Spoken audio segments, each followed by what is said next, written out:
శ్రీ గురుపే నమః, శ్రీ మాత్రే నమః. Welcome to VMK astro numerology channel. June 2025 మేషరాశి మాస ఫలాలు ఏ విధంగా ఉండబోతున్నాయో చూద్దామండి. మేషరాశికి అధిపతి కుజుడు. ముఖ్యంగా ఈ వీడియోలో ఏంటంటే ఆర్థిక స్థితి, ఆరోగ్యం, విద్య, ఉద్యోగం, వ్యాపారం, ప్రేమ, దాంపత్య జీవితం, ప్రాపర్టీ సంబంధమైన విషయాలు, విదేశీ సంబంధమైన విషయాలు, పిల్లలకు సంబంధించిన విషయాలు, చివరి రెమెడీస్ ఇవన్నీ కూడా చూద్దామండి. చివరిదాకా చూడగలరు. నచ్చితే లైక్ చేయగలరు, 10 మంది బంధుమిత్రులకు షేర్ చేయగలరు. మేషరాశి రాశికి అధిపతి కుజుడు. మేషరాశిలో అశ్విని 4 పాదాలు, భరణి 4 పాదాలు, కృతిక 1వ పాదం, మొత్తం 9 నక్షత్ర పదాలు ఉంటాయండి. వీరందరికీ కూడా మనం చెప్పుకోబట్టి యొక్క గోచార మాస ఫలాలు వర్తిస్తాయి. సో మేజర్గా గ్రహాల యొక్క స్థితిలో మంచి మార్పులు రాబోతున్నాయి ఈ మాసంలో. ముఖ్యంగా ఏంటంటే ఇక్కడ రాశి నుండి 3వ స్థానంలో గురుడు స్థితి పొంది ఉన్నారు. శనేశ్వరుడు మీకు వ్యయ స్థానంలో 12వ స్థానంలో మీన రాశిలో స్థితి పొంది ఉన్నారు. రాహువు లాభంలో 11వ స్థానంలో ఉన్నారు. కేతు 5వ స్థానంలో స్థితి పొంది ఉన్నారు.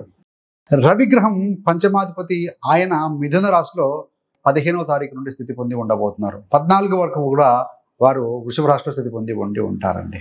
బుధగ్రహం తన స్వస్థానమైనటువంటి మిథున రాశిలోకి జూన్ 6వ తారీఖు నుండి స్థితి పొందబోతున్నారు. ఏ గ్రహం తన స్వస్థానంలో ఉంటే బలవంతుడు అండి. కాబట్టి ఏ ఇంటి ఓనర్ ఆ ఇంట్లో ఉంటే ఎలా అయితే బలవంతులో, సో గ్రహం కూడా అప్లికబుల్ సేమ్. కాబట్టి ఏంటంటే మంచి ఫలితమే ఇవ్వబోతున్నారు. మరి శుక్రుడు విషయానికి వచ్చే వరకు ద్వితీయ సప్తమాధిపతి శుక్రగ్రహం ఈ యొక్క జన్మరాశిలో మేషంలో స్థితి పొంది ఉంటారు. కుజగ్రహాన్ని విషయానికి వచ్చే వరకు కుజుడు 6వ తారీఖు వరకు కూడా కర్కాటక రాశిలో బలహీన స్థానంలో ఉంటారండి. తదనంతరం కేతుతో కలిసి 7వ తారీఖు జూన్ 7వ తారీఖు నుండి మాసాంతం వరకు కూడా సింహరాశిలో స్థితి పొంది ఉంటారు. మరి అసలు వీరి ఫోకస్ ఏంటి ఈ మాసంలో అంటే ముఖ్యంగా కుటుంబ సభ్యులపై ఎక్కువగా దృష్టి పెడతారండి. మీరు ఎక్కడ ఇన్వాల్వ్మెంట్ అవసరం అంటే మీ యొక్క పిల్లలు కానీ సోదరులు కానీ వారి యొక్క అడ్మిషన్స్లో, వాళ్ళ యొక్క స్కూల్ ఎడ్యుకేషన్ విషయంలో కూడా, కెరీర్ విషయంలో మీ దృష్టి అనేది ఉండాల్సిన అవసరం కనపడుతుంది. మరి ఆరోగ్యం, ఎందుకనంటే ఆరోగ్యమే మహాభాగ్యం అంటాం. సో హెల్త్ ఎలా ఉండబోతుందంటే 1వ తారీఖు నుండి 6వ తారీఖు వరకు ఎప్పుడైతే కర్కాటక రాశిలో జలరాశిలో కుజుడు కాస్త బలహీనంగా ఉంటారో, మీ యొక్క రాశ్యాధిపతి మీ యొక్క లగ్నాధిపతి కుజుడే కాబట్టి ఆయన కొంచెం బలహీనంగా ఉంటారు అక్కడ. సో ఈ మొదటి వారంలో ఎలా ఉంటుందనంటే కోపంగా ఉండడం, కొంచెం కడుపుకు సంబంధమైన ఇబ్బందులు, వాదోపవాదాలు చేయడం లాంటివి జరుగుతూ ఉంటాయి. ఈ యొక్క కుజుడు బలహీనంగా ఉండటం వల్ల ఎలక్ట్రానిక్ గ్యాడ్జెట్స్ వస్తువులు ఏవైతే ఉంటాయో అవి పాడవటం ఇలాంటివి ఉంటాయండి. ఏది ఏమైనా ఆరోగ్యంగా చూస్తే కోపాన్ని తగ్గించుకుంటే ఎవ్రీథింగ్ సెపరేట్ అవుతుందండి. మిగతా గ్రహాల స్థితి అన్ని కూడా బాగానే ఉంది. ఆరోగ్యం 1వ తారీఖు నుంచి 6వ తారీఖు వరకు అలా ఉందనుకున్నాం కదా. 7వ తారీఖు నుండి మాసాంతం వరకు కూడా ఎప్పుడైతే మీ యొక్క రాశ్యాధిపతి కుజుడు సింహరాశిలో మిత్రక్షేత్రానికి వస్తారో ఆరోగ్య విషయంలో మంచి మార్పు ఉంటుంది. ఎనర్జెటిక్గా ఉండగలుగుతారు. 6వ తారీఖు వరకే కొంచెం చికాకు, అసహనం, కోపం ఇలాంటివి ఉంటాయి. కడుపుకు సంబంధమైన ఇబ్బందులు లాంటివి. 7వ తారీఖు నుండి మళ్ళీ ఎనర్జెటిక్గా ఉంటారు. మంచి వైటాలిటీ, రెసిస్టెన్స్ పవర్ తోటి చక్కగా ఉంటారు. మంచి క్రియేటివ్ ఆలోచనలు ఉంటాయని చెప్పవచ్చండి. మీ యొక్క పిల్లలకు కనుక చూస్తే ఇక్కడ 9, 12వ అధిపతి గురుగ్రహం తృతీయంలో మిథునంలో ఉండటం వల్ల కొంతమంది పిల్లలకి చెవికి సంబంధమైన ఇబ్బందులు, అదేవిధంగా చిన్న పిల్లలకైతే జాండీస్ వచ్చే అవకాశం కనపడుతుంది. భార్యాభర్తలకు అలర్జీ లాంటివి, కొంచెం తలనొప్పి సమస్యలు, కొంతమందికి కంటి సమస్యలు చూపిస్తూ ఉన్నాయి గోచార రీత్యా. అంటే అందరికీ వస్తాయని కాదండి, ఏది ఏమైనా గోచార ఫలితాలు కాబట్టి సహజంగా రాశి నుండి చూస్తే ఇవన్నీ కూడా కనపడుతూ ఉన్నాయి. ఎలాంటి ఇబ్బంది లేదు. మరి ఆర్థిక స్థితి చూస్తే ఏ విధంగా ఉంటుందనంటే ఈ మాసంలో డబ్బులు వస్తాయి, మరి ఖర్చు కూడా అవుతాయండి.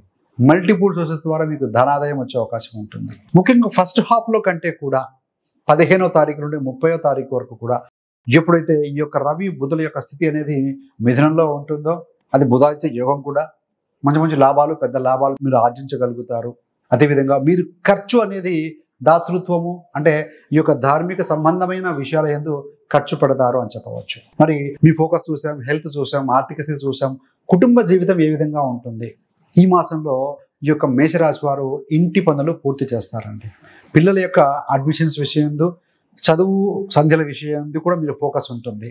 అదేవిధంగా 7వ తారీఖు తర్వాత ఇంట్లో శుభ కార్యక్రమాలు జరిగే అవకాశం, శుభవార్తలు కూడా వింటారండి. అదేవిధంగా 7వ అధిపతి మీ యొక్క రాశిలో ఉన్నారు. గురుగ్రహం 3వ స్థానంలో. ఇలాంటి స్థితిలోని చూస్తే కనుక మీరు 7వ తారీఖు తర్వాత కుటుంబ సభ్యులతో కలిసి ప్రయాణాలు చేసే అవకాశం కూడా బలంగా కనబడుతుంది. మరికొంతమంది ఈ యొక్క సముద్ర తీరాలు, ఈ యొక్క బీచెస్ లాంటివి, ఇలాంటి ఒడ్డులకు వెళ్ళి రిలాక్స్ అవ్వడం అనేది మనకు కనపడుతూ ఉందండి. బీచెస్కి వెళ్ళటం ఇట్లాంటి రిలాక్స్ అవుతారని చెప్పాలి. మరి పిల్లలకు సంబంధించిన విషయాలు చూస్తే 1వ తారీఖు నుండి 6వ తారీఖు వరకు కూడా పిల్లలు చిరాకు పడతారు, అజీర్ణ సమస్యలు కాస్త ఉండే అవకాశం ఉంది. ఎప్పుడైతే కనుక రవి స్థితి బలంగా ఉంటుందో, రాశాధిపతి కుజుడు కూడా 5వ స్థానంలోకి వస్తారో, మీ యొక్క పిల్లల విద్యలో ఎక్సలెంట్గా రాణించగలుగుతారండి. బుధాదిత్య యోగంతో పాటుగా 5వ స్థానంలో కుజుడు రావడం వల్ల, గురుడు రవి బుధ కాంబినేషన్ వల్ల కూడాను మంచి విద్యాయోగంలో ఉంటారు. అదేవిధంగా పెండింగ్ సబ్జెక్ట్స్ లేకపోతే పెండింగ్ పనులు సబ్జెక్ట్స్ పరంగా ముందుకు వెళ్ళని పరిస్థితులు ఏమైనా ఉంటే కనుక అవన్నీ కూడా చక్కగా ముందుకు వెళ్తాయని చెప్పవాలి. ప్రమోషన్స్ కావచ్చు, నేమ్ అండ్ ఫేమ్ కావచ్చు, లాంటివి జరుగుతాయి. అడ్మిషన్స్ కూడా తీసుకుంటారు. అలాంటి శుభవార్తలు కూడా వినే అవకాశం కనపడుతూ ఉంది. మరి ఉద్యోగం, కెరీర్ ఎలా ఉంటుందంటే, ఉద్యోగ స్థానాన్ని 6వ తారీఖు వరకు కూడా కుజుడు చూస్తారండి. బలహీన కుజుడు చూస్తూ ఉంటారు కాబట్టి కాస్త ఎమోషన్గా ఉంటారు, ఒత్తిడితో ఉంటారు. సీనియర్స్ తోటి వాదోపవాదం చేసే అవకాశం ఉంది. దీని ద్వారా కొన్ని పనులు అవాంతరంగా నిలిచిపోయే అవకాశం ఉంటుంది కాబట్టి సో వారితో ఎలాంటి వాదన లేకుండా రిలాక్స్గా ఉండాల్సిన అవసరం కనపడుతూ ఉంది. ఎప్పుడైతే కనుక 7వ తారీఖు నుండి కుజుడు నీచ రాశిలో నుండి సింహరాశికి వెళ్తారో, 7వ తారీఖు నుండి 30వ తారీఖు వరకు కూడా మీ యొక్క తెలివితేటలను, మీ యొక్క ఎనర్జీ, శక్తియుక్తులతో చేసే పనులను మీ యొక్క బాస్ కూడా మెచ్చుకుంటారు అని చెప్పవచ్చండి. మంచి డెవలప్మెంట్ ఉంటుంది. అదేవిధంగా ప్రాజెక్టులో మీరు చేసేటువంటి ప్రాజెక్టులు కావచ్చు, మార్పు ఉంటుంది. ట్రాన్స్ఫర్స్ కూడా కొంతమందికి ఉండే అవకాశం ఉందండి. ఎవరైతే కనుక డిమాండ్తో కూడుకుని కొంచెం నాకు ట్రాన్స్ఫర్ కావాలని రిక్వెస్ట్ పెట్టి ఉండవచ్చు, అలాంటి వారికి కూడా మీ యొక్క ట్రాన్స్ఫర్ డిమాండ్స్ కూడా నెరవేరుతాయి అని చెప్పవచ్చండి. మరి ప్రేమ, దాంపత్య జీవితం అంటే లవర్స్కి ఎలా ఉంటుంది? ప్రేమలో ఉన్న వారికి ఏంటంటే, సహజంగా శుక్రుడు ప్రేమకు కారకుడు. ఈ యొక్క శుక్రగ్రహం మీ యొక్క జన్మరాశిలో ఉంటారు. కుజుడు మాత్రం 6వ తారీఖు వరకు బలహీనంగా ఉంటారని చెప్పుకున్నాం కదా. సో ఈ మాసంలో ఏంటంటే ప్రేమకు సంబంధించిన విషయంలో, దాంపత్య జీవితంలో కూడా చక్కటి అనుబంధం, అన్యోన్యత అనేది కలిసి ఉంటుందని, పాజిటివ్గా ఉంటుందని చెప్పాలి. ఏవైతే కనుక లవర్స్తో కానీ, లైఫ్ పార్ట్నర్స్తో కానీ ఉన్నటువంటి, ఎల్డర్స్తో కానీ ఉన్నటువంటి ఏవైతే ఇబ్బందులు ఉంటాయో అవన్నీ తొలగిపోతాయని చెప్పాలి. కొత్త శుభవార్తలు వినటం, అదేవిధంగా కలిసి ప్రయాణం చేయడం, జీవిత భాగస్వామి 7 అంటే జీవిత భాగస్వామి అపోనెంట్ మీ యొక్క రాశిలో ఉన్నారు కాబట్టి సో కలిసి ప్రయాణం చేయడం అనేది కూడా కనపడుతూ ఉందండి. మరి వ్యాపార విషయంలో ఏ విధంగా ఉంటుంది అన్నప్పుడు, బిజినెస్ అంటే 7వ స్థానం, గ్రహంలో బుధుడు చూస్తూ ఉంటాం. 7వ స్థానాధిపతి మీ యొక్క రాశిలో ఉన్నారు. సహజంగా వ్యాపార కారకుడు బుధుడు కూడా 7వ తారీఖు నుండి స్వస్థానంలో రవితో, గురుడితో కలిసి ఉన్నారు కాబట్టి మంచి మార్పులు ఉంటాయి, పాజిటివ్ మార్పులు ఉంటాయి. డెవలప్మెంట్కి దారితీసే విధంగా మీ ఆలోచన, మీ యొక్క క్రియేటివిటీ, మీ యొక్క అడుగులు ఉంటాయండి. వ్యాపారంలో కొంత ఖర్చు కూడా ఈ మాసంలో ఇన్వెస్ట్ చేయాల్సిన అవసరం కూడా కనపడుతూ ఉంది. ఏదేమైనా ఫ్లో ఆఫ్ ఇన్కమ్ 3 రెట్లుగా ఉంటే సో ఖర్చు అనేది 2 రెట్లుగా ఉంది. మొత్తం మీద బాగానే ఉంటుందండి. వృధా ఖర్చు మాత్రం నియంత్రించుకోగలిగితే కనుక మీదే ప్రమాదం చెప్పవచ్చు. కాకపోతే వ్యాపార సంస్థల్లో కానీ, షాప్స్లో కానీ, ఫ్యాక్టరీస్లో కానీ, ఇండస్ట్రీస్లో కానీ ఈ యొక్క షార్ట్ సర్క్యూట్ కావచ్చు, అగ్ని ప్రమాదాలు కావచ్చు కాస్త జరిగే అవకాశం అయితే కనపడుతూ ఉంది. కాబట్టి ఆ విషయంలో సో ఇండస్ట్రీ క్లోజ్ చేస్తున్నాం, షట్టర్ క్లోజ్ చేస్తున్నప్పుడు షార్ట్ సర్క్యూట్ అవకాశం లేకుండా బ్రేకర్స్ లాంటివి పెట్టుకోవడం కావచ్చు, సేఫ్టీ హజార్డ్స్ పెట్టుకోవడం, ఇవన్నీ కూడా ప్రికాషనరీగా ఉండాలండి. మరి వ్యాపారంలో ఖర్చు ఉంది, లాభం కూడా కనపడుతూ ఉంది. విదేశీ సంబంధంగా చూస్తే రాహుగ్రహం 11వ స్థానంలో బలంగా ఉన్నారండి. కాబట్టి విదేశాల్లో ఉన్న మిత్రుల ద్వారా, నెట్వర్క్ సర్కిల్ ద్వారా ధనలాభం పొందే అవకాశం ఉంది. మీరు కనుక వ్యాపారం కనుక చేస్తూ ఉంటే విదేశాల్లో ఉన్నటువంటి క్లయింట్స్ ద్వారా కూడా మీరు బెనిఫిట్ పొందే అవకాశం కూడా కనపడుతూ ఉందండి. అంటే విదేశీ సంప్రదింపులు పెరుగుతాయి అని చెప్పవచ్చు. సో మొత్తంగా చూస్తే పాజిటివ్గా కనపడుతుంది. శని వ్యయంలో ఉండటము, కుజుడు నీచలో ఉన్నంతకాలం మొదటి వారంలో మాత్రం కొంచెం కాషియస్గా ఉండండి, సరిపోతుందండి. మొత్తంగా చూస్తే పాజిటివ్ ఫలితాలే ఉన్నాయని చెప్పవచ్చండి. మీకు కనుక ఇంకా మేషరాశి వారి జీవిత రహస్యాలు తెలుసుకోవాలనుకుంటే, పుట్టుక నుండి మరణం వరకు మేషరాశి వారి జీవిత రహస్యాలు, అసలు ఈ రాశిలో ఎందుకు జన్మించారు, కారణం ఏంటి అనే ఒక వీడియో కూడా చేయడం జరిగిందండి. సో మంచి అద్భుతమైన విషయాలు ఉన్నాయి, ఆ వీడియో గమనించగలరు. డిస్క్రిప్షన్లో ఇవ్వడం జరుగుతుంది. అదేవిధంగా ఎవరైతే కనుక జ్యోతిషం స్టెప్ బై స్టెప్ ఈజీగా నేర్చుకుందాం అనుకుంటారో అలాంటి వారి కోసం easy astrology learn in simple steps అని సులభమైన ఇంగ్లీష్ భాషలో రాయటం జరిగిందండి. చాలా ఈజీ టు అండర్స్టాండ్. సో కాబట్టి ఏంటంటే అందులో 8 చాప్టర్స్ ఉంటాయి.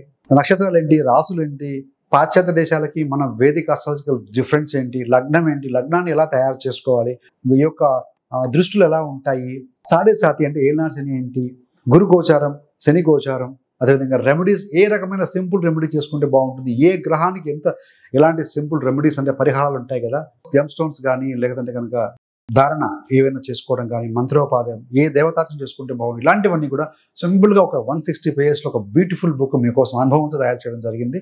సో ఒక బుక్ లింక్ని కూడా మీకు డిస్క్రిప్షన్లో ఇవ్వడం జరుగుతుంది. అమెజాన్లోను మళ్ళీ ఫ్లిప్కార్ట్లో కూడా మీకు అందుబాటులో ఉంటుంది.